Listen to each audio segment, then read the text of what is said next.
asalnya solat ini kitaban mauquta, di sembahyang hendaklah mengikut pada waktunya. Tidak boleh kita menjamakkan solat melainkan ada peruntukan yang diberikan. Nanti loh, peruntukan yang diberikan.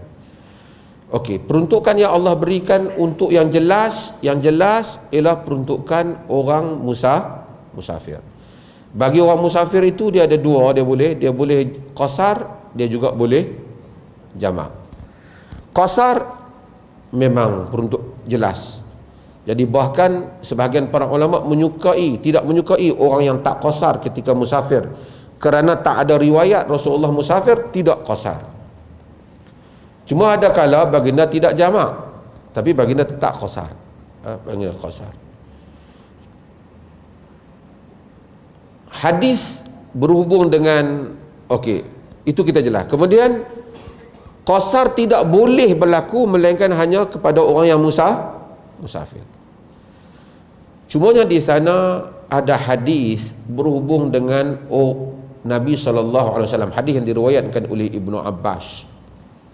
Dan hadis ini diriwayatkan oleh Imam Muslim, diriwayatkan oleh Imam Tirmizi, di mana Nabi SAW salat az-zuhr wal asr jama'an. Kan? Nabi di mana jamak ketika baginda berada di Madinah. Bi ghairil maradin wala matar, tidak kena sakit, tidak kena matar. Kan? Wala safar, sebagian riwayat, tidak kena safar. Baginda telah jamak. Hadis ini menimbulkan perbincangan di kalangan para ulama. Abu Zubair dia bertanya kepada Ibnu Abbas yang meriwayatkan hadis ini, dia kata, pasal apa Nabi buat macam tu? Kata Ibnu Abbas, arada an la yuhrija ummatah, kerana dia tidak mau membebankan umatnya. Kerana Nabi tak mau membebankan umatnya. Okey.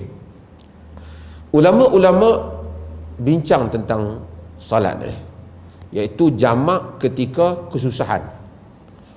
Termasuklah sakit tu susah jugalah, ataupun kita tak boleh nak buat apa dah, masa qasar tak boleh, tapi kita masa tak ada, misalnya buat contohlah, kita umpamanya nak masuk peperiksaan tu, kalau kita masuk sekejap lagi terlepaslah kita punya maghrib tu, kita tak boleh tentukan jadual dia dah, mereka yang tentukan jadual umpamanya.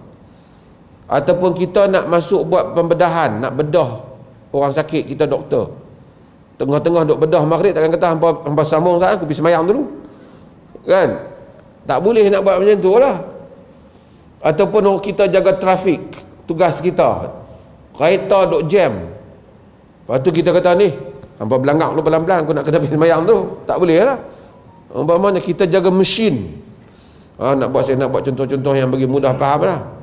Ataupun kita banyaklah urusan-urusan yang kita babit jaga-jaga, ataupun banjir, nak selamatkan anak-anak apa semua ni, maghrib tak semayang ni, masuk maghrib dah ni, boleh tak kita jamakkan solat?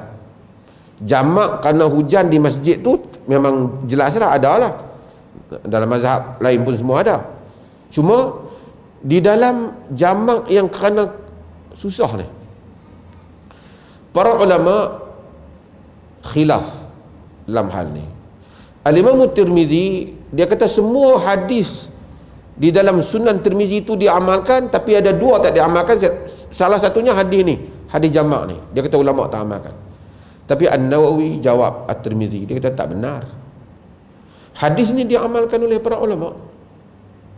Sebagian para ulama memang alla yattakhidhu adatan, dengan syarat dia tak dijadikan kebiasaan. Maka siapa yang kesusahan, dia boleh untuk menjamakkan.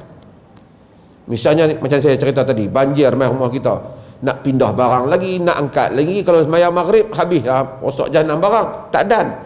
Boleh tak jamak? Dia boleh jamak, tapi tidak qasar lah, dia tak musafir. Doktor yang bedah orang, polis yang jaga kawasan, ataupun duk kejar penjenayah waktu maghrib, tengok-tengok, oi maghrib nak habis dah, hampa lari dulu aku sembahyang tak. Maka peruntukan itu arada alla yuhrija ummatahu, kerana dia tak mau membebankan umatnya, kata Ibnu Abbas dalam riwayat itu. Sebahagian mereka kata jamak ini jamak suri, yakni takhir semayang yang waktu pertama tu ke hujung waktu, awalkan semayang waktu kedua tu pada awal waktu, jadi nampak macam jamak suri saja. Tapi ada rawi yang sebut itu, tapi itu andaian rawi, tidak kuat. Kalau macam tu lagi susah nak kena tunggu waktu tu. Zaman lah ada jam, zaman Nabi dulu lagi payah. Kalau macam tu tidak, sedangkan tujuan Nabi untuk memudahkan umat dia. Kalau setakat orang yang nak sakit jamak suri tu, nampaklah dia lewatkan, satgi dia ni apa, dia lewatkan semayang zuhur, dia awalkan semayang asar, bolehlah jamak pada hujung waktu tu, macam nampak jamak, tapi tetap asar pada waktu asar, zuhur pada waktu zuhur. Jamak suri dia panggil. Tapi itu mungkin satu dua kes mudah, tapi bagi orang yang macam contoh-contoh saya sebut tadi, doktor nak bedah, polis, di mana nak dapat manfaat daripada hadis itu? Sebab itu para ulama menolak andaian-andaian yang seperti ini. Maka sebab itu wallahu taala alam, walaupun ada mazhab seperti Nawawi kata, ada yang kata tak boleh, tapi ramai juga di kalangan ulama yang berfatwa dengan hadis ini boleh menjamakkan solat jika ada keperluan, wa alla yattakhidaha atau yattakhidahu adatan, dengan tidak menjadikan dia sebagai satu kebiasaan. Asyik jamak je, tak pasal-pasal kan. Nak karen rambut pun jamak juga kan. Mudah sangat. Allahu a'lam.